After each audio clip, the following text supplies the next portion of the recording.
นี่นิยมยกย่องนะคนอย่างมุ่งเนี่ยที่สู้เพื่อสิทธิมนุษยชนสู้เพื่อประชาธิปไตยเสรีภาพแล้วรัฐบาลมันชั่วมันเป็นเผด็จการมันไม่เห็นใจคนเล็กคนน้อยผมอยากให้เห็นว่าต้องมีคนอย่างนี้ถ้าที่เราจัดงานให้เขาเนี่ยผมจะช่วยเต็มที่เลยถ้าเกิดผมอายุอ่อนกว่านี้แข็งแรงกว่านี้ผมจะมาร่วมตลอดเลยนะแต่ตอนนี้ผม93แล้วตอนนี้ก็ไม่ดีเนี่ยหมอนวดเองข้างๆอยู่ด้วยซ้ำแต่หมอมาพูดอะไรพูดเนี่ย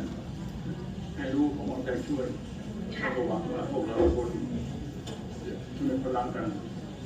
ช่วยสู้ที่จะสู้โดยสันติประชาธิปไตยผมเชื่อประชาชนเป็นของเราไอ้ความเลวร้ายของรัฐบาลเผด็จการจะต้องพินาศไปขอย้ำนะครับขอเอาใจช่วยตลอดเวลาสวัสดีครับ